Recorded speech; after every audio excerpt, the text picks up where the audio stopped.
Hello everyone, my name is Gangesh Kumar और मैं आपका स्वागत करता हूं आपके ब्यूटीफुल सा चैनल केमिस्ट्री गुरुकुल में। प्रीवियस लेक्चर्स में हमने काफ़ी कुछ इम्पोर्टेंट सीखा। लेक्चर नंबर 1 में हमने सीखा कि कोऑर्डिनेशन कंपाउंड्स क्या होते हैं, कैसे कोऑर्डिनेशन कंपाउंड कोवलेंट कंपाउंड से रिलेटेड होते हैं, इन सब चीज़ के बारे में जाना।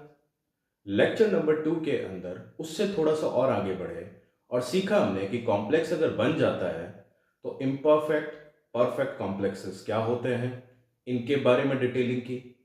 लेक्चर नंबर 3 के अंदर हमने लिगेंड्स के बारे में बात करें कि लिगेंड्स किस टाइप के होते हैं और उनकी variety on the basis of charge, on the basis of density and on the basis of acceptance और डोनेशन कैपेबिलिटी।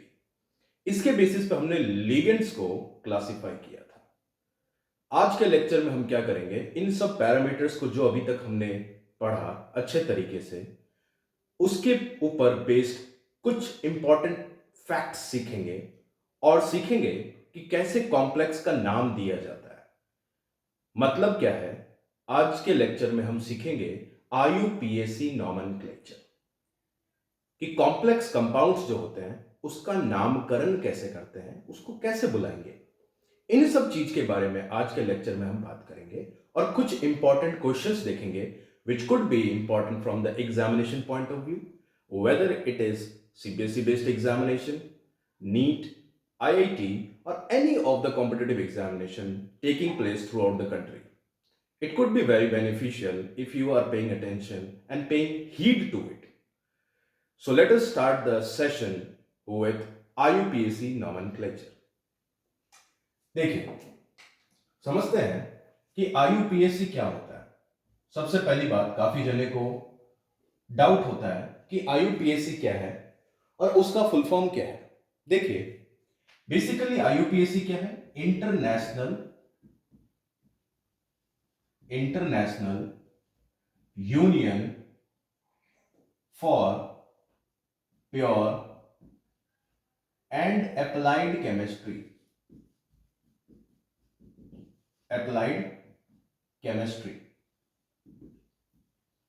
ये बेसिकली क्या करता है, ये किसी भी कंपाउंड का कुंडली देखते हैं और फिर उसके बेसिस पे उसका नाम देता है। उसके लिए कुछ सेट ऑफ रूल्स बनाए हुए हैं। जैसे हमारे हिंदू मैथोलॉजी के अंदर ही अलग अलग एस्ट्रोलॉजर्स क्या करते हैं, टाइमिंग डालते हैं, प्लेस ऑफ बर्थ डालते हैं और कुछ डेट ऑफ बर्थ डालते हैं और उसके बेसिस पे हम कैलकुलेशन करते हैं, एस्ट्रोलॉजर्स मतलब, और फिर पता करते हैं कि किस वर्ड से उसका नाम आना चाहिए। जैसे मान लेते हैं किसी का नाम लखाराम हो गया, मेरा नाम गंगेश हो गया, तो ये कैसे नाम पड़ा, जी शब्द से कोई नाम होना चाहिए, एल शब्द से कोई नाम होना चाहिए। तो ये सब सेट ऑफ रूल्स बनाए हुए थे, उसके बेसिस पे नाम दे दिया। सेम टू सेम आईयूपीएससी भी क्या करता है, एक सेट ऑफ रूल्स बनाता है। Coordination compound, covalent compound, ionic compound, अलग अलग कंपाउंड्स के अलग अलग तरीके से नॉमेनक्लेचर करने के कुछ सेट ऑफ रूल्स हैं। तो इसके अंदर भी कॉम्प्लेक्स कंपाउंड के भी सेट ऑफ रूल्स हैं।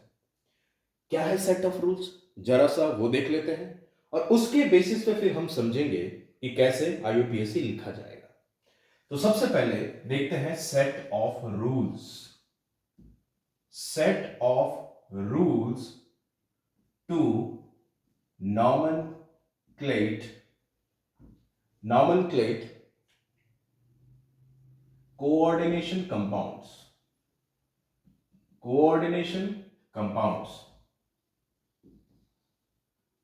देखिए, हमने सीखा था कि कोऑर्डिनेशन कंपाउंड 3 टाइप के होते हैं on the basis of charge.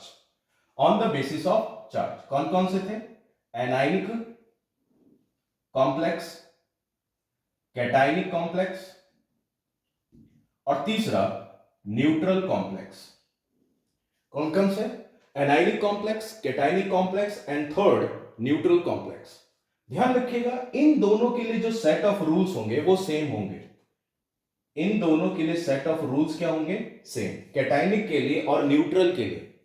और एनाइनिक के लिए थोड़ा सा चेंज आ जाएगा, हल्का सा चेंज होगा। बस एक छोटा सा चेंज होगा आईयूपीएसी नॉमेनक्लेचर के रूल में। तो क्या क्या चीजें हैं इसके सेट ऑफ रूल्स के अंदर वो देख लेते हैं। तो सबसे पहला चीज, फर्स्ट पॉइंट हमको ध्यान रखना है। जैसे एक एग्जांपल ले लेते हैं, कोई भी कॉम्प्लेक्स लिख लेते हैं। जैसे मैंने लिखा K4FeCN6। बार बार इसका नाम क्यों ले रहे हैं? अच्छा लगता है, ले लिए नाम, मजा भी आता है। पोटेशियम बहुत अच्छा लगता है नाम, के नाम अच्छा लगता है, Fe अच्छा लगता है, फील आता है, Cn फील आता है, बार बार ले लेते हैं, कोई दिक्कत नहीं। अब कहानी आती है कि पहला क्या, ये जो मैंने चीज बताया था, ये पोटेशियम बेसिकली क्या है? कैटायन है। यहां पर ये क्या है? कैटायन। ठीक है। तो आईयूपीएसी कहता है कि चाहे वो एनायनिक हो, चाहे कैटायनिक हो, चाहे न्यूट्रल हो, उससे मतलब नहीं है। सबके लिए सबसे पहले हम नॉमेनक्लेचर किसका करेंगे? कैटायन का। ध्यान रखिएगा, नॉमेनक्लेचर करते समय सबसे पहले हमको बताना है कैटायन को। और ध्यान रखिए, कैटायन कितने भी हो उसके नंबर से हमको कोई मतलब नहीं है, सिर्फ बताना है कौन कैटायन है, कौन सा कैटायन है। हमको इसमें इसके नंबर से कोई लेना देना नहीं है, इसके नंबर को नहीं बताना होता है। ठीक है, पहली बात ये सेम रहेगा एटायनिक, कैटायनिक और न्यूट्रल तीनों के लिए। दूसरा दूसरा दूसरा सेट ऑफ रूल्स क्या है? देखिए, दूसरा सेट ऑफ रूल में क्या आएगा, हमको क्या करना है? नंबर ऑफ लिगेंड्स पता करना है। नंबर ऑफ लिगेंड्स कि जो लिगेंड्स है उसके नंबर कितने हैं। जैसे यहां पर 6 दिख रहे हैं, लिगेंड्स कितने हैं? 6। तो हमको पता करना है लिगेंड के नंबर कितने हैं। अगर 6 है तो हम हेक्सा वर्ड यूज करते हैं। क्या वर्ड यूज करते हैं? हेक्सा वर्ड यूज करते हैं। तो नंबर ऑफ लिगेंड पता करना है। और नंबर ऑफ लिगेंड को हम कैसे बता देते हैं? मोनो तो बताने की कोई जरूरत है नहीं, तो हम 2 से स्टार्ट करते हैं। बाय, ट्राई, क्या करना है? बाय, ट्राई, बाय की जगह डाई लिख लीजिए। डाई, डाई मतलब 2, ट्राई मतलब 3, टेट्रा, पेंटा, हेक्सा, हेप्टा, फिर उसके बाद ऑक्टा, फिर उसके बाद नोना, और फिर उसके बाद डेका। ये हो गया हमारे पास 2, ये 3, ये 4, ये 5, ये 6, ये 7, ये 8, ये 9 और ये 10। टोटल अभी तक हम 10 तक देख रहे हैं। 11 के लिए अनडेक, 12 के लिए डो डेक, ट्राई डेक, ऐसे चलता रहेगा हमारा। तो नंबर ऑफ लिगेंड देखना है पहले, ठीक है। उसके बाद आपको यह बताना है लिगेंड को लिखते समय, लिगेंड को नॉमेनक्लेट करते समय हमको अल्फाबेटिकल ऑर्डर का ध्यान रखना है। मान लेते यहां पे तो सिर्फ साइनाइड ही है, अगर इसके अलावा कोई और लिगेंड आ गया तो, इसके अलावा कोई और लिगेंड आ गया तो ध्यान रखिएगा फिर हम क्या फॉलो करेंगे? Alphabetical order. Alphabetical order will be followed. Order for nomenclature, या फिर कह दो for priority, for priority of ligand, for priority of ligand. ये 3 पॉइंट जल्दी से आप स्क्रीनशॉट ले लीजिए, फिर हम आगे बढ़ते हैं क्योंकि हमको जगह चाहिए इसके लिए।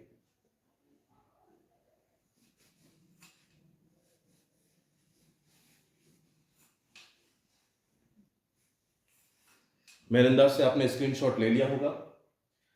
ये 3 रूल हो गए। अब आते हैं हमारे पास, इसको मैं हटाता हूं, ऊपर वाली चीज को। ये समझ में आ गया कि आईयूपीएसी का फुल फॉर्म क्या है, तो हटाओ भाई इसको, ठीक है। अब आ जाता है हमारे पास, ठीक है, कैटायन का नाम दे दिया। Number 4 rule, number 4 alphabetically order में हमने लिगेंड को बता दिया। फिर उसके बाद क्या करना है? उसके बाद हमको बताना है सेंट्रल मेटल को, कि सेंट्रल मेटल कौन है, सेंट्रल मेटल कौन है। ध्यान रखिएगा, मेटल का नाम लेते समय चेंज नहीं करेंगे। कब? जब कोई एक कॉम्प्लेक्स कैटायनिक कॉम्प्लेक्स हो और न्यूट्रल कॉम्प्लेक्स हो, इसमें मेटल के नेम में नो चेंज आएगा, मेटल का नाम चेंज नहीं करेंगे, कुछ भी उसके अंदर अलग सलग नहीं करना। लेकिन अगर एनाइनिक कॉम्प्लेक्स आ जाए, एनाइनिक मतलब जिसके ऊपर नेगेटिव चार्ज होता है कॉम्प्लेक्स के, उसमें ध्यान रखिएगा मेटल का जो नाम लिखते हैं, मेटल का जो नाम लिखेंगे उसके नाम के पीछे जो सफिक्स है हम वहां पर 8 लगाएंगे। सफिक्स क्या लगाएंगे? 8। कैसे वो समझेंगे। मेटल का नाम लिखते समय कैटायनिक और न्यूट्रल में कोई चेंज नहीं होगा, एज इट इज लिख देंगे। आयरन है तो फेरस लिख देंगे। लेकिन अगर एनाइनिक आ गया तो हम वहां पर क्या लिखेंगे? मेटल के नाम पे पीछे 8 लगा देंगे, मतलब उसको फेरेट लिखेंगे।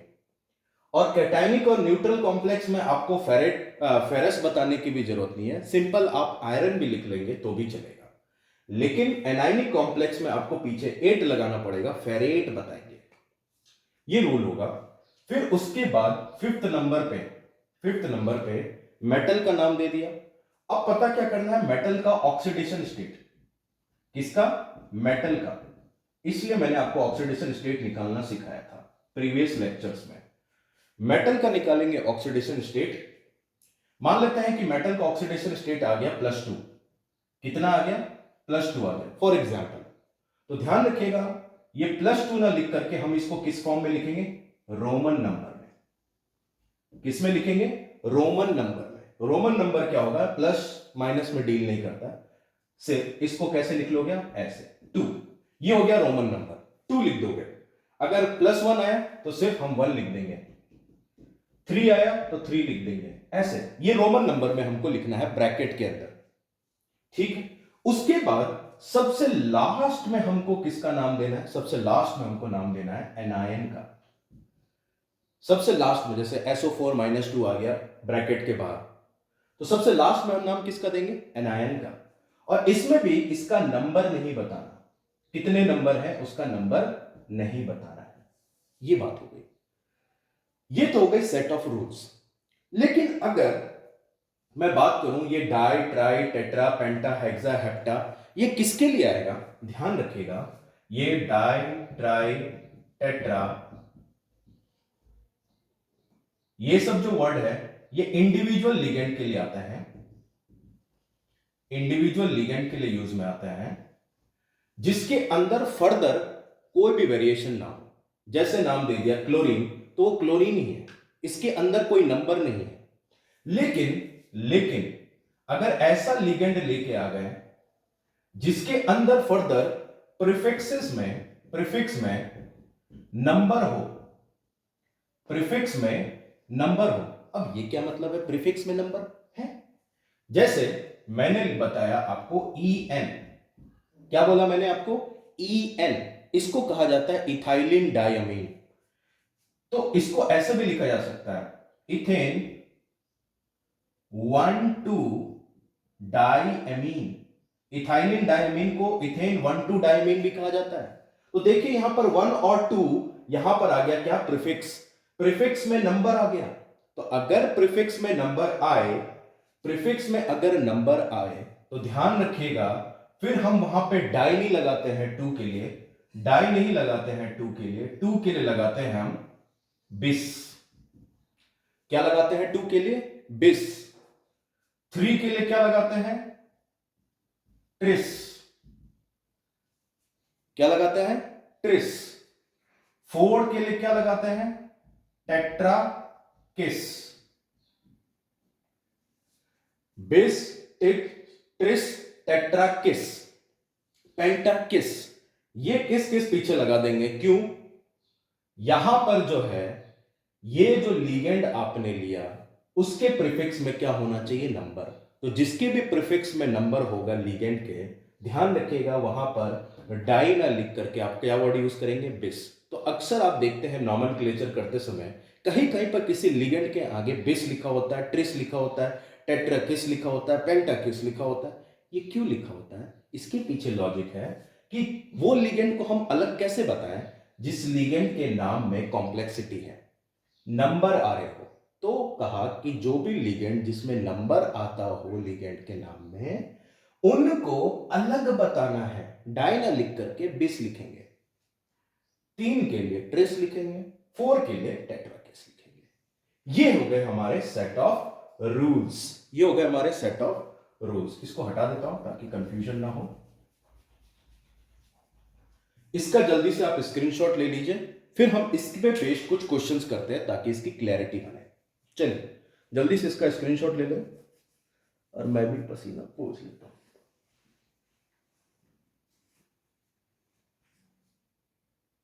चलिए आपने स्क्रीनशॉट ले लिया होगा। अब मैं क्या करता हूं, इसके बेस्ड कुछ क्वेश्चंस ले लेते हैं जो हमारे एग्जाम पॉइंट ऑफ व्यू से इंपॉर्टेंट हो सकते हैं, ताकि हमको इस टॉपिक के अंदर काफी अच्छी खासी कमांड मिल जाए। तो उसके लिए question practice is very vital and important. तो चलिए देखते हैं कुछ इंपॉर्टेंट क्वेश्चंस। मैं एक लिस्ट बना के लाया हूं, उस क्वेश्चंस को लिख लेंगे हम।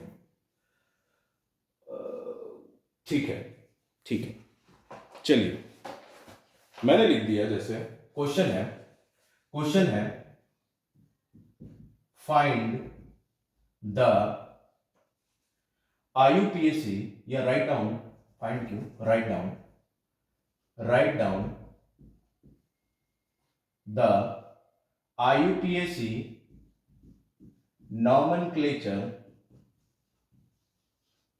nomenclature for the following complex,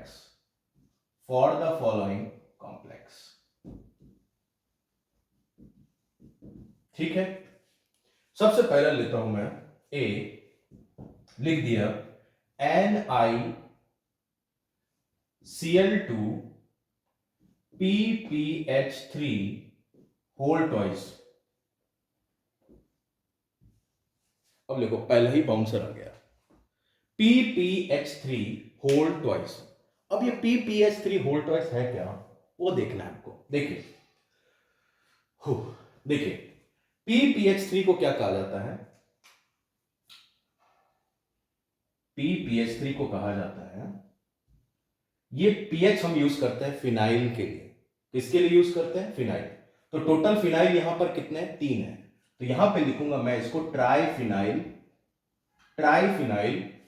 और पी जो है यहां पर, ये है फॉस्फीन, इसको कहा जाता है फॉस्फीन। ट्राइफिनाइल फॉस्फीन इसका नाम हो गया। ट्राइफिनाइल फॉस्फीन जो है बेसिकली ये एक न्यूट्रल लिगेंड है, न्यूट्रल लिगेंड का मतलब क्या है कि इसके कारण जो चार्ज है वो कितना आता है, 0। इसके कारण जो चार्ज आता है वो 0। मैंने आपको कहा ही था कुछ लिगेंड्स जो है जो एडिशनल बच जाते हैं वो बीच में क्वेश्चन के थ्रू आपको मिलेंगे। तो ये शायद मैंने नहीं बताया था, तो इसमें एडिशन में ले लेते हैं। तो अब इसका नाम देखिए, आप ध्यान से देखना। सबसे पहले तो सेट ऑफ रूल क्या कह रहा था, कैटायन को लिखो। देखो यहां पर कोई कैटायन दिख रहा है आपको, नहीं दिख रहा, कैटायन नहीं है। कैटायन हमेशा आगे लिखते हैं और एनायन को लिखते हैं पीछे, नहीं है। उसके बाद पता करना है हमको लिगेंड्स। देखिए ये तो मेटल है, ये हमने पता कर लिया, निकल डी ब्लॉक एलिमेंट है। उसके बाद क्लोरीन इलेक्ट्रॉन पेयर डोनर है, ये लिगेंड हो गया। दूसरा लिगेंड ये हो गया, Cl के ऊपर नेगेटिव चार्ज होता है, तो भाई साहब ये कौन सा हो गया, एनायनिक लिगेंड। ये हो गया न्यूट्रल लिगेंड। तो चलिए स्टार्ट करते हैं। अब इसका नाम कैसे देंगे, देखिए सबसे पहले तो आपको पता क्या करना है, नंबर। तो इसका नाम आता है क्लोरीन, मतलब C है इसका अल्फाबेट। क्या है इसका अल्फाबेट, C। और इसका नाम देते समय आपने क्या देखा, ये ट्राई वर्ड यूज नहीं करना है। ये फिनाइल से हमको मतलब नहीं है, हमको मतलब है लास्ट में जो मेन चेन है उसका नाम क्या है। तो नाम क्या है, फॉस्फीन। अब अल्फाबेटिकली C पहले आता है या P पहले आता है, ध्यान रखिएगा C पहले आता है। तो C अगर अल्फाबेटिकली पहले आता है तो दोनों लिगेंड में से पहले किसको नॉमेनक्लेट करेंगे, जो अल्फाबेटिकली पहले आता है। तो पहले आता है क्लोरीन, तो हमको पहले क्लोरीन का नाम देना पड़ेगा। तो हमने देखा कि क्लोरीन तो पता चल गया। अब इसके नीचे क्या लिखा हुआ है, नंबर 2, 2 लिखे हुए मतलब इसके लिए क्या लिखूंगा मैं, डाई। क्या वर्ड यूज करूंगा, डाई। और क्लोरीन के लिए हमने जो लिगेंड का नाम दिया था, हमने क्या लिखा था इसके लिए, क्लोरिडो, डाइक्लोरिडो। क्लोरीन के लिए क्या लिखा था, क्लोरिडो। तो डाइक्लोरिडो अब देखिए ये जो नाम है इसका नाम तो हो गया, पहला लिगेंड क्लियर। अब दूसरे लिगेंड पे जाएंगे। दूसरा लिगेंड, इसके आगे भी 2 लिखा हुआ है, तो क्या यहां पे डाई लिख देंगे? आंसर है नहीं। क्यों? क्यों नहीं लिखेंगे? मैंने आपको क्या बताया था, जहां पर भी नंबर आएगा, देखिए इसके आगे लगा दिया ट्राई, मतलब 3 नंबर है, ये नंबर है। तो जिसके आगे भी नंबर आता है, ध्यान रखिएगा, वहां पर फिर हम डाई ट्राई टेट्रा यूज नहीं करते हैं, बिस ट्रिस टेट्राकिस यूज करते हैं। तो ध्यान रखिएगा, इसके लिए फिर ट्राई लिखा हुआ, तो इसका नॉमेनक्लेचर कैसे होगा? यहां पर टोटल कितनी क्वांटिटी है? 2 है। 2 के लिए हम क्या यूज करेंगे? बिस। क्या वर्ड यूज करेंगे? बिस। और फिर इसका नाम देंगे पूरा। अब PPS3 नहीं लिखोगे, पूरा नाम लिखोगे इसका, ट्राई फिनाइल, थोड़ा सा जगह ले लेते हैं इधर, phosphine, triphenyl phosphine, bracket close, इसका नाम है। उसके बाद लिगेंड का नाम तो दे दिया, अब क्या नाम देना है? नाम क्या देना है? मैंने आपको क्या कहा कि अगर कोई कॉम्प्लेक्स कैटाइनिक कॉम्प्लेक्स है, कैटाइनिक मतलब पॉजिटिव चार्ज,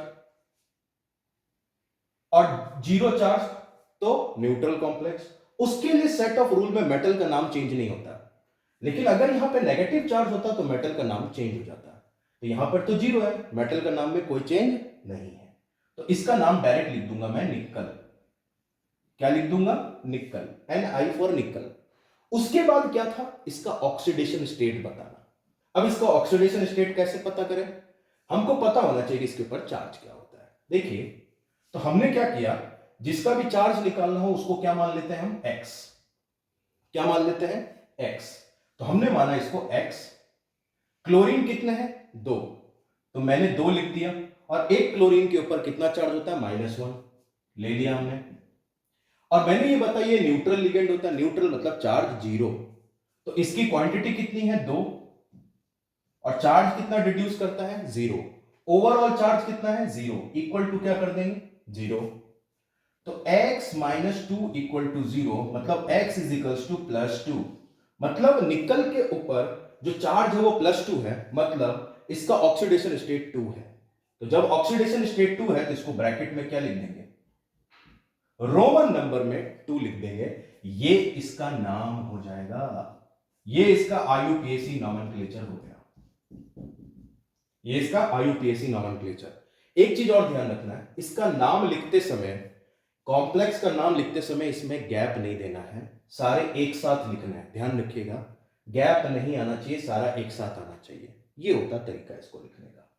तो जल्दी से इसका स्क्रीनशॉट ले लीजिए, फिर हम दूसरे क्वेश्चन पे डिस्कशन करते हैं। चलिए जल्दी से स्क्रीनशॉट ले लीजिए।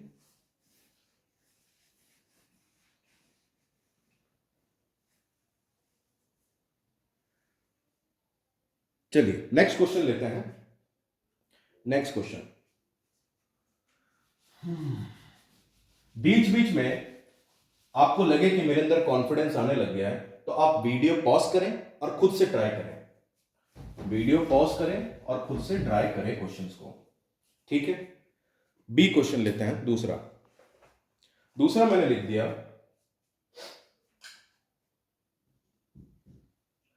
CO, देखिए एक कैपिटल और एक स्मॉल है, फिर लिखा मैंने EN3 और यहां पे लिख दिया Cl3, ठीक है। ये एक क्वेश्चन ले लिया मैंने, CO, EN3 और Cl3, ठीक है, ये ले लिया।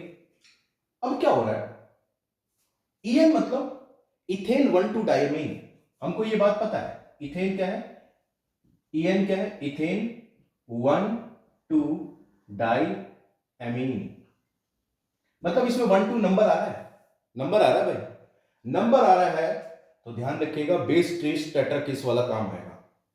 ये बात हमको क्लियर हो गई, पहली बात। दूसरी बात यहां पे कोई दूसरा लिगेंड दिख रहा है? आंसर है नहीं। क्या यहां पर कोई कैटायन है? आंसर है नहीं। क्या यहां पर एनायन है? बिल्कुल। तो हमको पता करना पड़ेगा इस एनायन के कारण इसके ऊपर चार्ज कितना बनेगा। क्या ये कैटायनिक कॉम्प्लेक्स होगा या एनायनिक कॉम्प्लेक्स होगा, ये पता करना है हमको, या न्यूट्रल कॉम्प्लेक्स है। तो हमने क्या किया, हमने हाइपोथेटिकली क्या पता किया कि यहां पर क्लोरीन कितने हैं, ये दिमाग में ही चलाना है। क्लोरीन है 3, कितने हैं? 3। तो 3 क्लोरीन के कारण आएगा -3। कितना आएगा? -3। तो इसके ऊपर कितना चार्ज आएगा कि ओवरऑल ये 0 हो जाए? तो ध्यान रखिएगा, इसके ऊपर चार्ज कितना आ जाएगा? +3। ये हाइपोथेटिकली दिमाग में रखना है, हाइपोथेटिकली, क्योंकि जब ये नेगेटिव में आएगा तब हमारा एनायनिक कॉम्प्लेक्स वाला जो आईयूपीएसी नोमेनक्लेचर का सिस्टम है वो एक्टिवेट हो जाएगा। एक्टिवेट। तो यहां पर हमने पता कर लिया, ठीक है। अब क्या करते हैं, ये देख रखा है कैपिटल सी और स्मॉल ओ, मतलब ये कोबाल्ट है, कार्बोनिल कंपाउंड नहीं है। ये क्या है? कोबाल्ट। ये कोबाल्ट है, ठीक है। नाम देते हैं इसको। सबसे पहले हमको क्या पता करना होता है? लिगेंड, और लिगेंड का नंबर दो। तो यहां पे 3 नंबर है, और भाई साहब ये होता है ईएन जो है वो क्या है? नंबर है। नंबर है, कितने नंबर है इसके? 3 है। तो ध्यान रखिएगा, नंबर वाले का हमेशा हम क्या करते हैं? बिस ट्रिस टेट्राकिस। तो यहां पे 3 है, तो इसके लिए लिखेंगे ट्रिस। क्या लिखेंगे? ट्रिस, मतलब 3। और ब्रैकेट में लिखेंगे इसका नाम, इथेन 1,2 डायमीन। ब्रैकेट में कोई और लिगेंड नहीं है। तो अब नाम किसका देना है? मेटल का। कौन है मेटल? कोबाल्ट है। ले लिया। अब इसका क्या बताएंगे? Oxidation state. कैसे निकालेंगे? देख लो, यहां पर जिसका निकालना होता है उसको एक्स मान लेता है, मान लेते हैं एक्स। टोटल ईएन कितने हैं? 3। और मैंने आपको बता रखा है ईएन क्या होता है? Neutral ligand. ये होता है न्यूट्रल लिगेंड, मतलब चार्ज 0। तो 3 है, चाहे 5 हो चाहे 10,000 हो, क्या मतलब है? चार्ज 0 है, तो 3 × 0 कर दिया, ठीक है।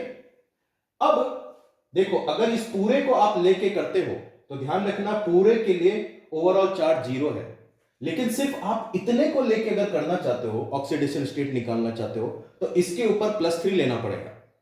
पूरे के लिए लोगे तो इक्वल टू 0 करोगे, और सिर्फ इतने के लिए करोगे तो इक्वल टू +3 लगाओगे। तो मैं पूरे के लिए ले लेता हूं एक बार, पूरा।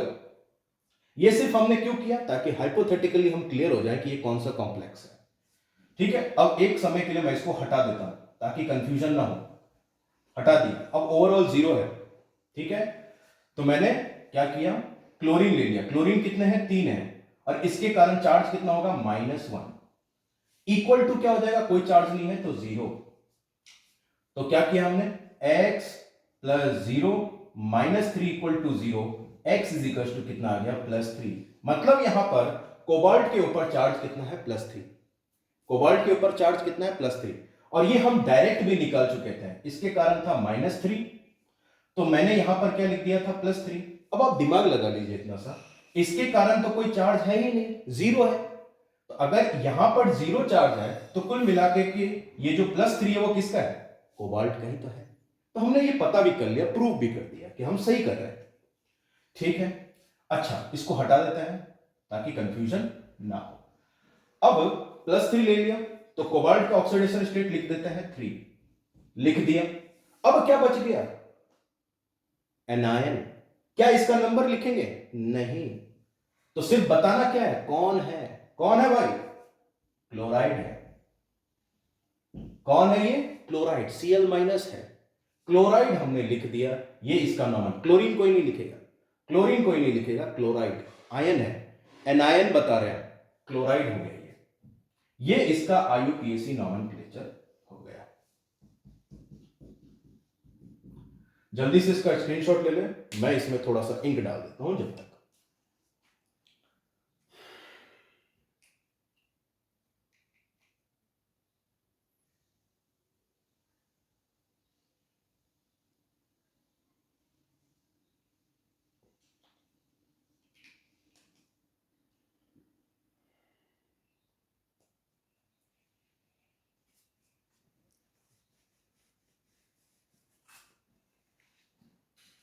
चलिए नेक्स्ट क्वेश्चन लेते हैं, और कुछ ऐसे क्वेश्चंस लेते हैं जिसमें नाम चेंज होगा, जिसमें मेटल का नाम चेंज हो जाएगा। ऐसा कुछ क्वेश्चंस बीच में देख लेते हैं, देखते हैं। झुंड में से कुछ क्वेश्चंस निकालते हैं।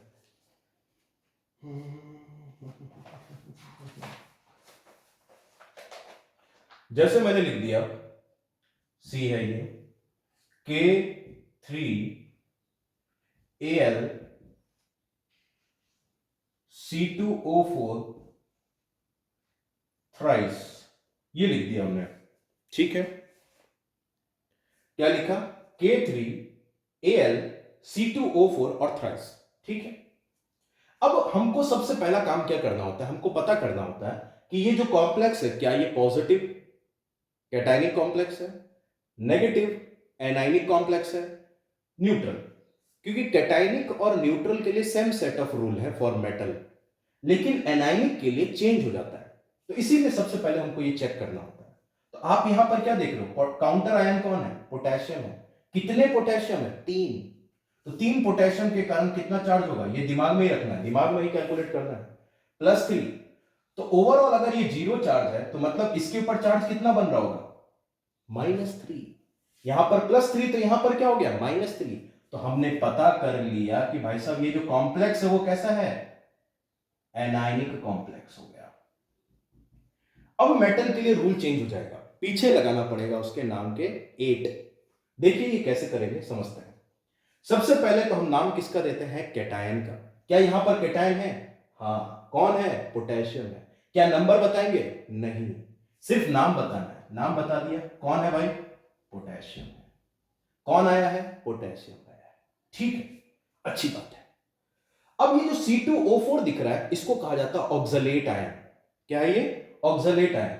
और ऑक्सलेट आयन के ऊपर चार्ज कितना होता है ये हमको पता होना चाहिए, -2 होता है। कितना होता है? -2। काफी जगह पे ये OX लिखा हुआ भी आपको मिल सकता है, काफी जगह पे ये OX लिखा हुआ मिल सकता है, तो घबराइएगा मत। OX का मतलब ये C2O4 ऑक्सलेट आयन।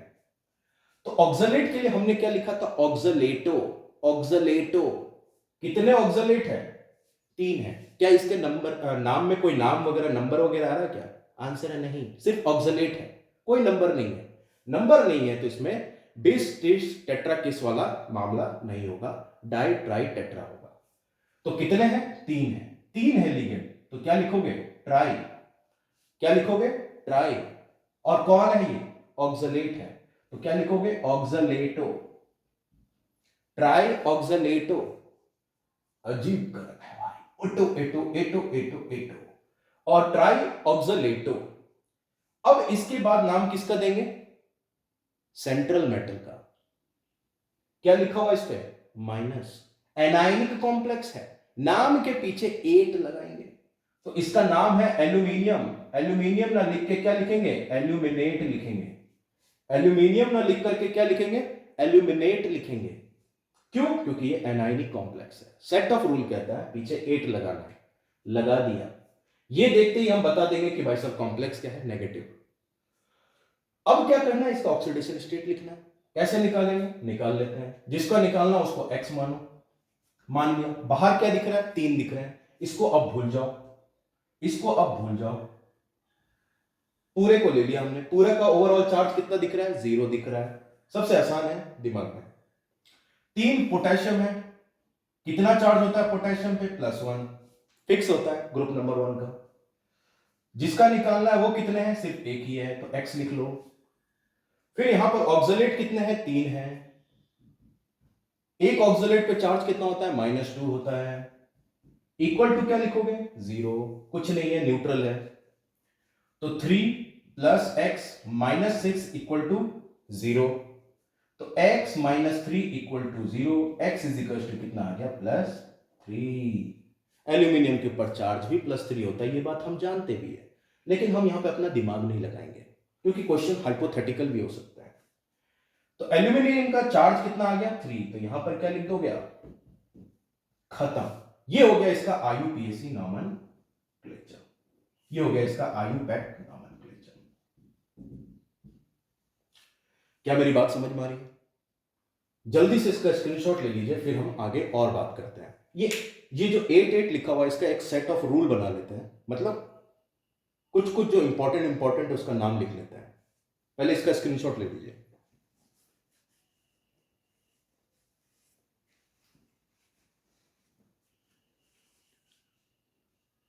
चलिए मैं इसका नाम लिख देता हूं आपके सबका, एक बार नाम लिख लेते हैं।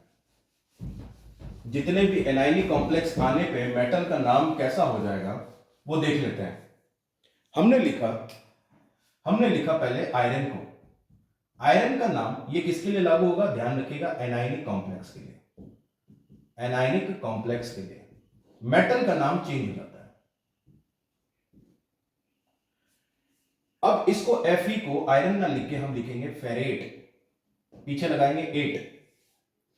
फिर उसके बाद मैंने लिख दिया Zn। Zn को क्या लिखोगे आप, जिंक ना लिख के जिंकेट। फिर उसके बाद जैसे मैंने लिख लिया Cu, कॉपर।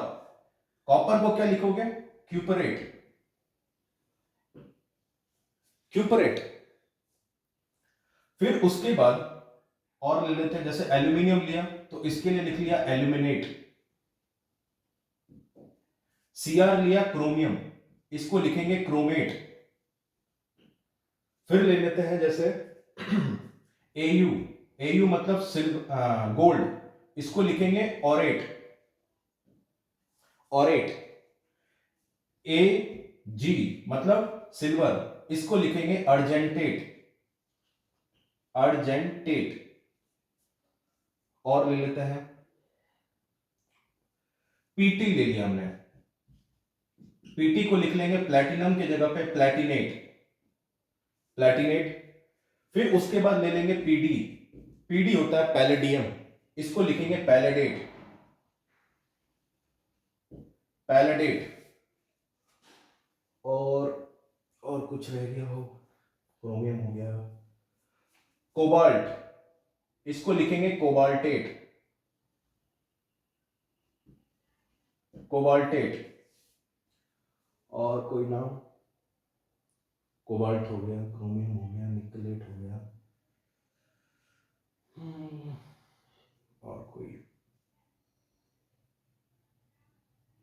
और कोई आएगा तो देखेंगे बीच में क्वेश्चंस में। ऐसे आपको नामकरण करने हैं, ठीक है ये बात। चलिए इसका जल्दी से आप स्क्रीनशॉट ले लीजिए, फिर मैं और क्वेश्चंस करवाता हूं आपको। जल्दी से इसका स्क्रीनशॉट ले लीजिए। ये कब होगा, जब एनायनिक कॉम्प्लेक्स होगा। तो मेटल का नाम के पीछे 8 लगेगा, ध्यान रखिएगा। चलिए नोट कर लीजिए।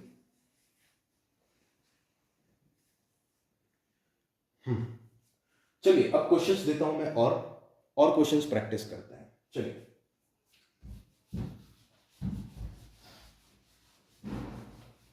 नेक्स्ट लिख रहे हैं। नेक्स्ट जैसे मैंने लिख दिया, ले लिया CO NH3 4 टाइम्स, H2O, फिर लिखा Cl और फिर लिख दिया मैंने Cl2। नंबर आप लिख लेंगे, कौन सा नंबर का ये क्वेश्चन है, मेरे अंदाज से डी नंबर है in my opinion. CO NH3 4 H2O Cl और Cl2, ये लिखा हुआ है क्वेश्चन। तो सबसे पहले क्या पता करना है, लिगेंड। लिगेंड से पहले हमको क्या पता करना पड़ेगा, चार्ज। क्या ये कैटायनिक है, एनायनिक है। हमारे दिमाग में क्लियर हो जाना चाहिए कि ये अगर भाई साहब पीछे आ गया ना, अगर ये पीछे आ गया है तो भाई साहब ये एनायन है। अगर ये एनायन है तो ये कैटायनिक होगा, ये एनायनिक है तो ये कैटायनिक होगा। तो ज्यादा दिमाग नहीं लगाना। अगर यहां पर कैटायन आ गया तो हम इसको प्रूफ कर देंगे कि ये एनायनिक है। यहां पर अगर कैटायनिक आ गया तो ये एनायनिक कॉम्प्लेक्स होगा, अगर यहां पे एनायन आया तो ये कैटायनिक कॉम्प्लेक्स होगा। बस खत्म, इसमें रोल नहीं आएगा, 8 वाला नहीं लगाना है हमको रोल, ठीक है। इसको थोड़ा सा अच्छे से लिखते हैं क्योंकि ये कोबाल्ट है, capital C and small o, नहीं तो ये कार्बोनिल कंपाउंड हो जाएगा। अब क्या करना है, सबका नाम देना है, ध्यान देना, और अल्फाबेटिकल ऑर्डर में भी। इसका नाम क्या है, एमाइन, AM आता है। इसको कहा जाता है एक्वा, AQ आता है। इसका नाम है क्लोरीन, C आता है। तो पहले नाम किसका देंगे, AM या AQ? डेफिनेटली MnOPQR, M पहले आता है, Q बाद में आता है। तो पहले नाम देंगे हम एमाइन का, फिर नाम देंगे वाटर का, और फिर नाम देंगे क्लोरीन का, क्योंकि C आ गया, यहां पर A है। अच्छा तो नाम देते हैं। सबसे पहले लिखेंगे एमाइन। कितने एमाइन है यहां पर, 4। क्या इसके अंदर कोई नंबर, नहीं, तो नॉर्मल वाला यूज में आएगा, टेट्रा एमाइन लिख दिया। एक्वा कितने हैं, सिर्फ एक है, तो सिर्फ लिखेंगे एक्वा, मोनो लिखने की कोई जरूरत नहीं है, अंडरस्टूड है, एक्वा। फिर लिखेंगे क्लोरीन के लिए क्या लिखते हैं, क्लोरिडो, एक ही है तो लिख दिया। हमने ये लिगेंड्स के नाम दे दिए, पहले लिगेंड्स को, अगर यहां पर कोई कैटायन नहीं है तो लिगेंड्स का नाम दे दिया। फिर उसके बाद देंगे किसका नाम, मेटल का। अब ये क्योंकि कैटायनिक कॉम्प्लेक्स है तो एज इट इज लिख देंगे कोबाल्ट। अब यहां पर ऑक्सीडेशन स्टेट लिखेंगे और फिर लास्ट में क्या लिख देंगे, क्लोरीन का नाम, क्लोरिडो। क्या क्लोरिडो लिखेंगे या क्लोराइड लिखेंगे, ध्यान रखिएगा ये लिगेंड नहीं है, लिगेंड बाहर आई है, तो ये एनायन है तो क्लोराइड लिखेंगे, क्लोराइड, ठीक है, क्लोरिडो मत लिख देना। नंबर लिखना जरूरत है नहीं।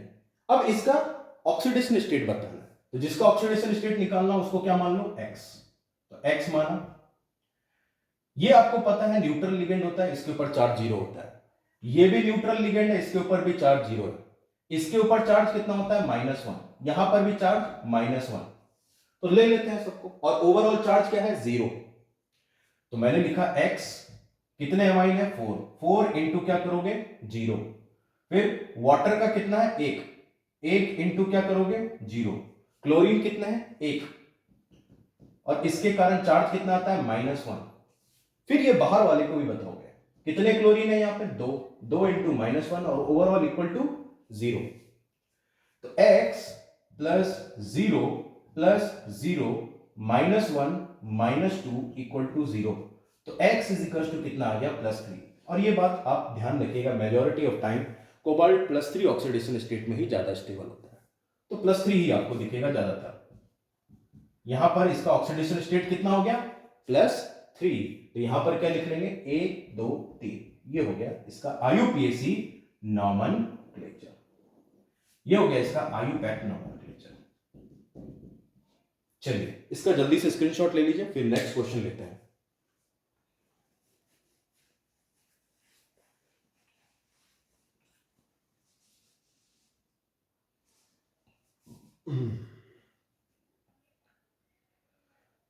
आपने स्क्रीनशॉट ले लिया होगा, चलिए और क्वेश्चन डिस्कस कर लेते हैं।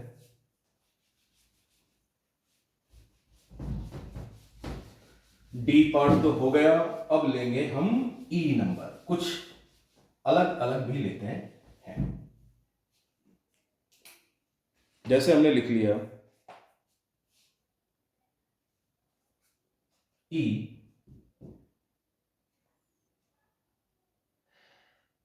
लिखा CO, H2N,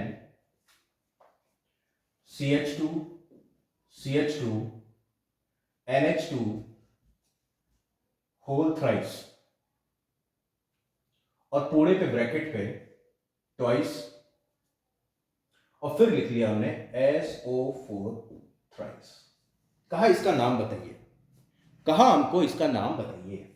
हमने क्या किया, हमने पता किया कि भाई साहब ये चीज क्या लिख दिया, CH2 CH2, फिर NH2 दो बार, तो क्या ये इथेन, 2 कार्बन है तो इथेन, पहले पे और दूसरे पे एमाइन ग्रुप लगा है, तो क्या मैं इसको देख करके ये कह सकता हूं ये इथेन 1,2 डायमीन है।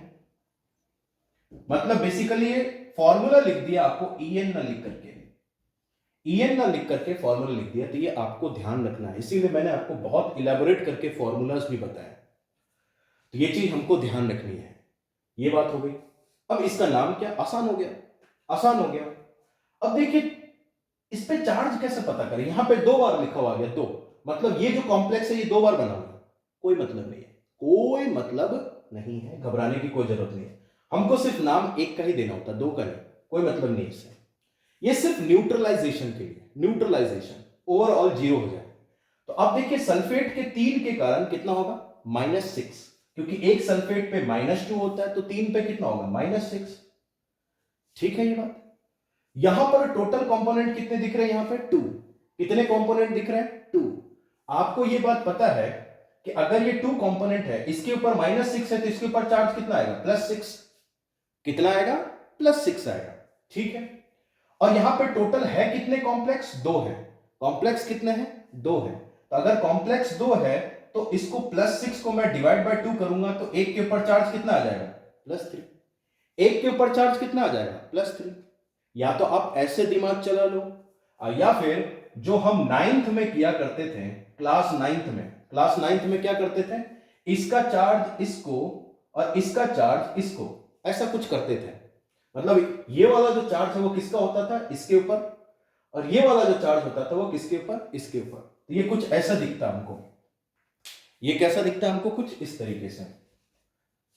इंडिविजुअल लेवल पे अगर हम इसको ब्रेक कर दे तो ये कैसा दिखेगा? CO। अब इसको पूरा न लिख के मैंने EN3 लिख दिया। EN3 टाइम्स यहां पर 2 जो है बेसिकली, अब ये चार्ज किसके ऊपर चला गया? सल्फेट के ऊपर। जो यहां पे 2 है वो इसके ऊपर भेज दिया मैंने, और जो यहां पर 3 था उसके ऊपर भेज दिया मैंने। क्या मैं इसको ब्रेक करूंगा तो ऐसे ही दिखेगा? ऐसा ही दिखेगा। तो हमको इसी से मतलब है। ये 3 बार, ये 2 बार लिखा उससे हमको कोई मतलब नहीं। ये न्यूट्रलाइजेशन के लिए है, ताकि ओवरऑल चार्ज 0 हो जाए। तो घबराइएगा मत इसको 2 और 3 को देख के, कोई मतलब नहीं है, कोई मतलब नहीं है। नंबर से हमको कोई मतलब नहीं, अंदर क्या लिखा है उससे मतलब है। ठीक है ये बात। अब चलिए इसका नाम दे देते हैं, इसको हटाते हैं, एरो को हटा लेते हैं। लिखेंगे क्या? सबसे पहले यहां पर कैटायन है? नहीं। यहां पर एनायन है। एनायन है मतलब ये कैटायनिक कॉम्प्लेक्स है। मेटल के नाम में कोई चेंज नहीं। ठीक है। कितने EN दिख रहे हैं? यहां पे 3 दिख रहे हैं। EN मतलब नाम में नंबर है। नंबर है तो क्या यूज करेंगे? बिस टिस टेट्राकिस। यहां पे टोटल कितने हैं? 3 है, तो लगाएंगे ट्रिस। और फिर इसका पूरा नाम क्या नाम है? इथेन 1,2-डाइअमीन। लगा दिया। लिगेंड को सॉल्व किया, सॉल्व हो गया लिगेंड। फिर उसके बाद कोबाल्ट, ऑक्सीडेशन स्टेट कितना हो जाएगा? दिमाग में ही सॉल्व कर लेंगे। कैसे सॉल्व कर लेंगे? इसके कारण तो चार्ज क्या होता है? 0। तो 0 इंटू 3 करोगे तो 0 ही होगा। मतलब ये जो x की वैल्यू है वो कितनी होगी? +3। दिमाग में सॉल्व करो आप, दिमाग में। मतलब x की वैल्यू कितनी होगी? +3। तो यहां पर ऑक्सीडेशन स्टेट क्या लिख दोगे? 3। क्या नहीं, ऐसे मजा नहीं आता सर? तो पूरा सॉल्व कर लेंगे, पूरा सॉल्व कर लेंगे, कोई दिक्कत नहीं होगी। समझ में आती है? चलिए अब देखते हैं। यहां पर 3 आ गया। अब उसके बाद क्या लिखा हुआ? यहां पे सल्फेट। कितने बार लिखा हुआ? 3 बार। नंबर से मतलब नहीं है। यहां पे क्या लिखा हुआ? 2। नंबर से मतलब नहीं है, ये सिर्फ न्यूट्रलाइजेशन के लिए है।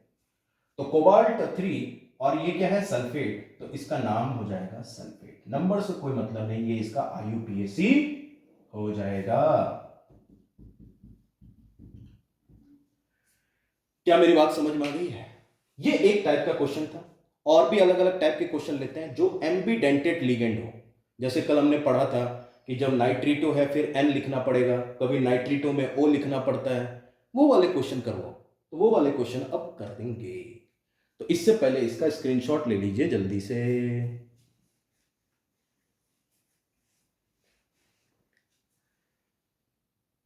चलिए आपने स्क्रीनशॉट ले लिया होगा, आगे बढ़ते हैं। F नंबर क्वेश्चन ले लेते हैं। सारे वैरायटी एक एक करके ले लें ताकि जब आप NCERT के क्वेश्चंस देखें तो आपको आसान लगे। F नंबर क्वेश्चन उठा लेते हैं। जैसे मैंने लिख दिया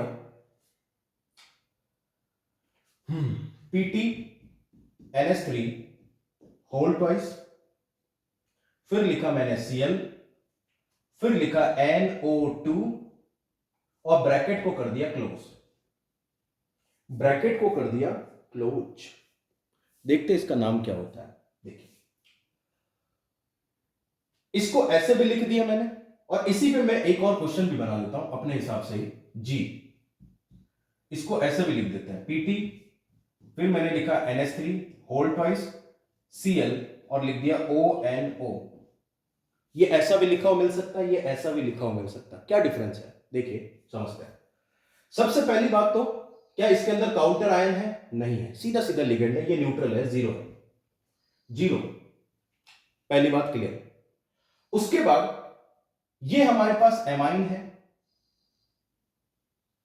ये हमारे पास क्लोरीन है, और ये हमारे पास NO2 को क्या कहा जाता है?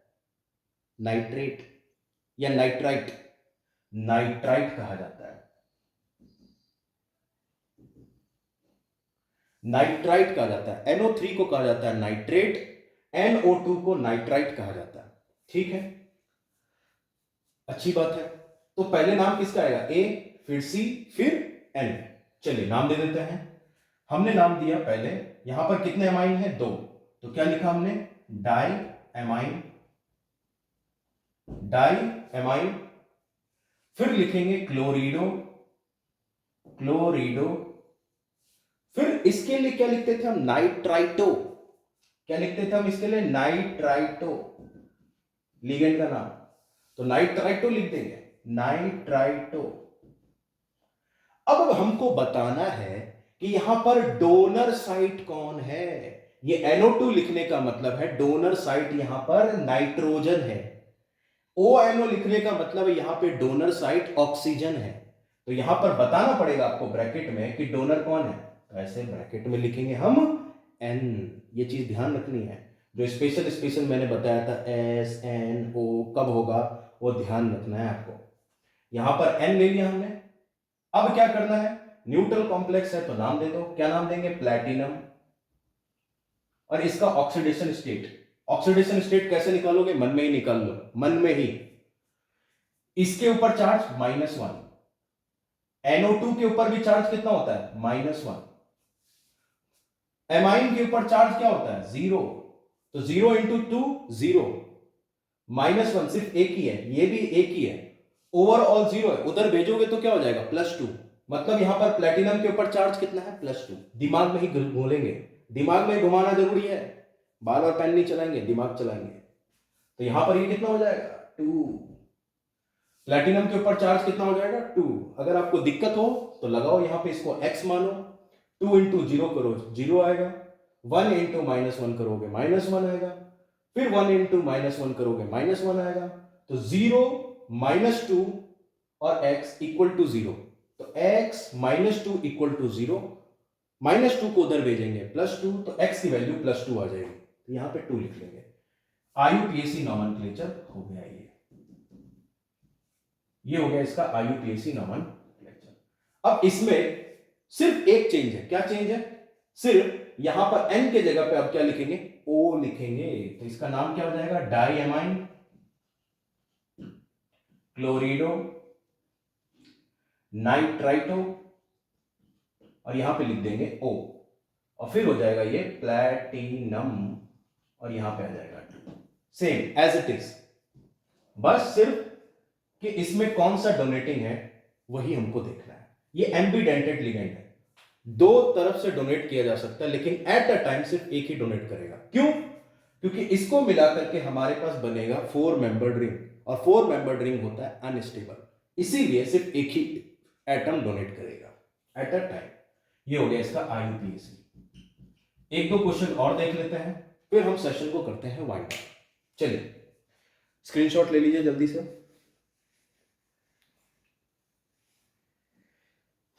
चलिए आगे बढ़ेंगे, आगे बढ़ते हैं। जी हो गया, अब H पे लेते हैं। NCERT के जो भी क्वेश्चन है वो आपका होमवर्क रहेगा, आप उस क्वेश्चंस को ट्राई करें। In case you are facing any problem तो कमेंट सेक्शन में आप लिखिए कि ये क्वेश्चन में मेरे को दिक्कत हो रही है, मैं उसका छोटा सा वीडियो बना करके पोस्ट कर दूंगा। ठीक है, चलिए, या फिर नेक्स्ट वीडियो में मैं इंक्लूड कर लूंगा। H ले लेते हैं।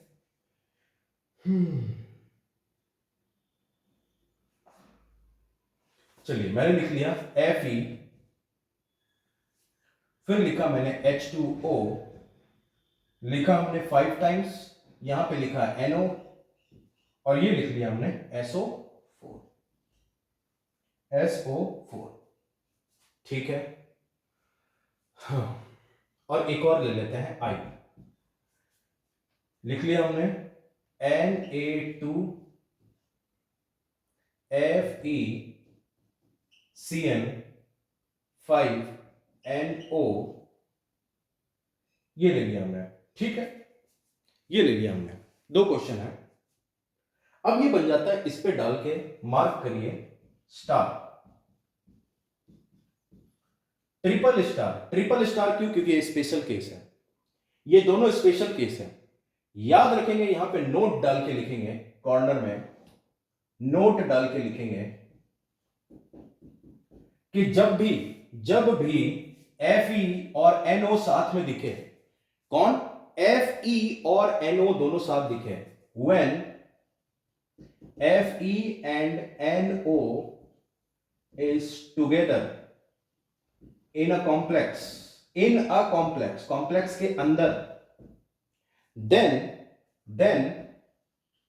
NO will possess positive charge.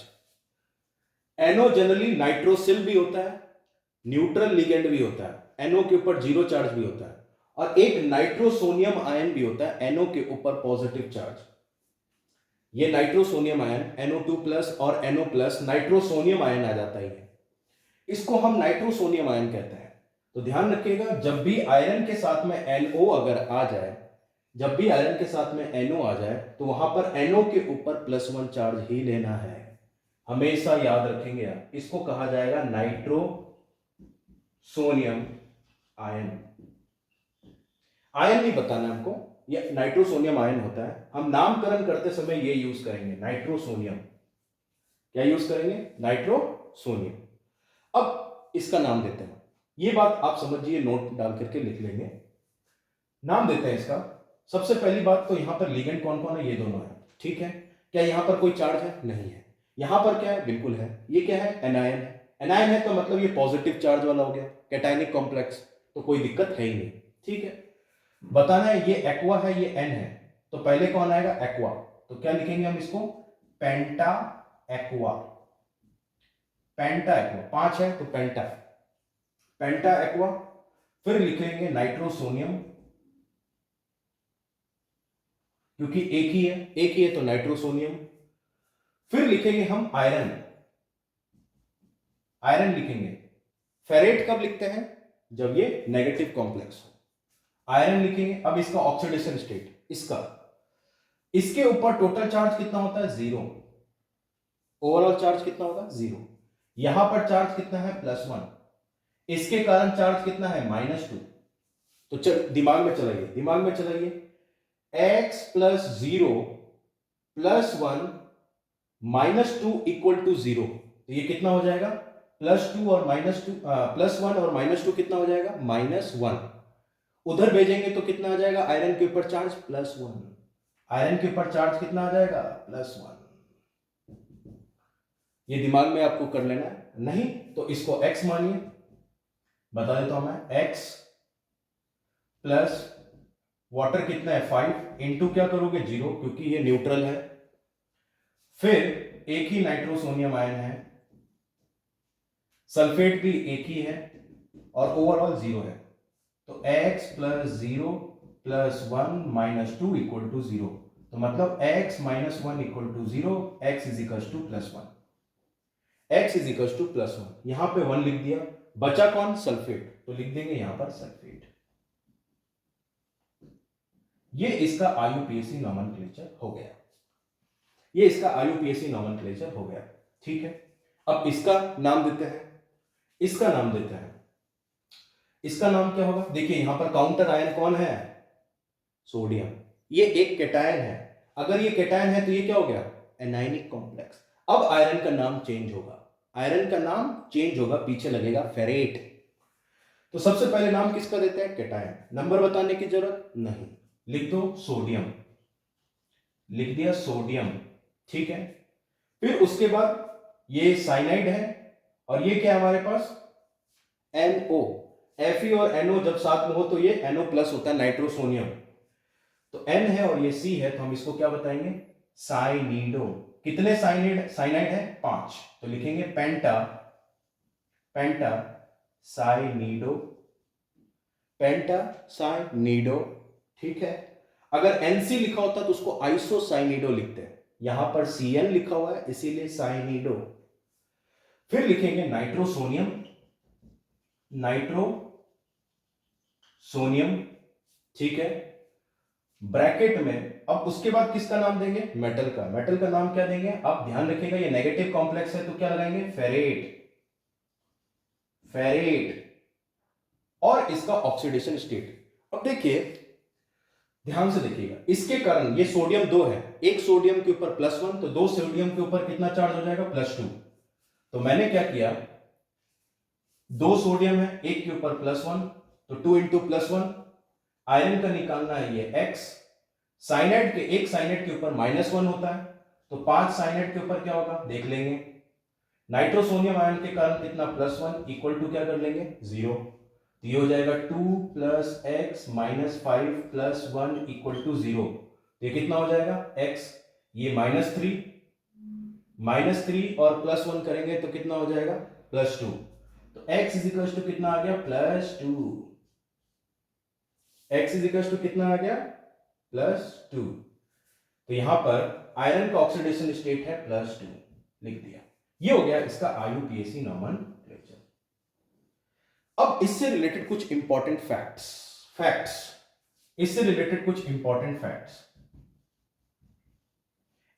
Facts ये है कि ये जो आपको दिख रहा है, ये जो कॉम्प्लेक्स आपको दिख रहा है, ध्यान रखिएगा, ये कॉम्प्लेक्स कब बनता है, जब हम ब्राउन रिंग टेस्ट करते हैं। कौन सा टेस्ट, ब्राउन रिंग। ये है ब्राउन रिंग का कॉम्प्लेक्स, ब्राउन रिंग टेस्ट। ये किसके लिए यूज किया जाता है, नाइट्रेट आयन को डिटेक्ट करने के लिए।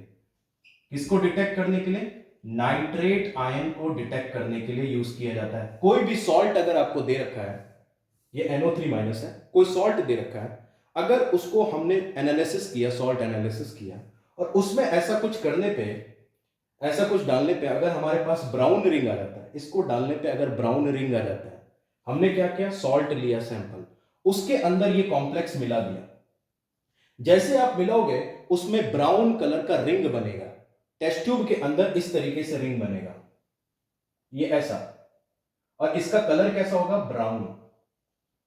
तो ब्राउन रिंग अगर बने तो ये किसके लिए होता है, बेसिकली कौन सा रेडिकल के लिए, NO3-।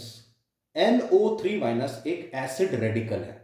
कौन सा रेडिकल है, एसिड रेडिकल। क्यों, क्योंकि ये HNO3 से बना हुआ है, HNO3 एसिड है, तो उससे बना हुआ रेडिकल एसिड रेडिकल। तो ये नाइट्रेट आयन को डिटेक्ट करने के लिए यूज किया जाता है, पहली बात। इससे रिलेटेड क्या फैक्ट है, इससे रिलेटेड क्या फैक्ट्स हैं, ध्यान रखिएगा, ये जो आपको चीज दिख रही है, इसको सोडियम नाइट्रोप्रोसाइड कहा जाता है। इसको सोडियम नाइट्रोप्रोसाइड कहा जाता है। क्या कहा जाता है इसको, सोडियम नाइट्रोप्रोसाइड। इसका नाम है सोडियम नाइट्रोप्रोसाइड। क्या नाम है, सोडियम नाइट्रोप्रोसाइड।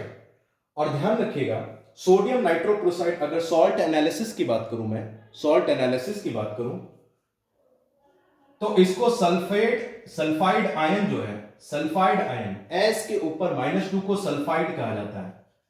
सल्फाइड आयन को डिटेक्ट करने के लिए यूज किया जाता है।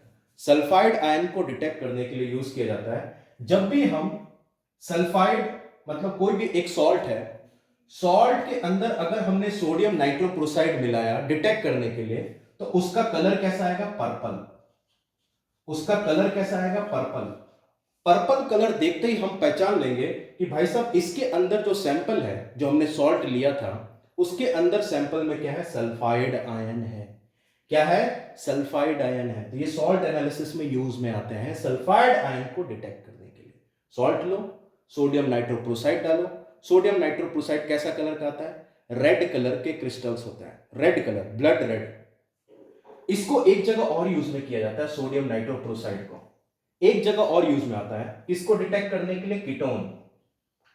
जब हम फंक्शनल ग्रुप टेस्ट करते हैं, तो कीटोन के साथ में जब हम सोडियम नाइट्रोप्रोसाइड डालते हैं, कीटोन के साथ में जब हम सोडियम नाइट्रोप्रोसाइड डालते हैं, सोडियम नाइट्रोप्रोसाइड, तो ध्यान रखिएगा ब्लड रेड पीपीटी आती है, ब्लड रेड पीपीटी। और इसको देख करके हम पता कर लेते हैं कि जो हमको सैंपल दे रखा है उसके अंदर कौन सा है, कौन सा ऑर्गेनिक कंपाउंड है, कीटोन है। ये इसके लिए भी यूज किया जाता है। तो ये कुछ हो गए important facts.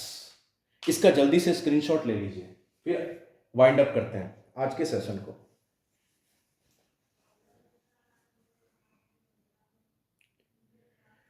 Okay, so dear students, that's it for today's lecture. We have successfully wound up the IUPAC nomenclature for the coordination compounds. और कोऑर्डिनेशन कंपाउंड से रिलेटेड आपने काफी इंपॉर्टेंट चीजें सीखी होगी। IUPAC भी हमने सीख लिया।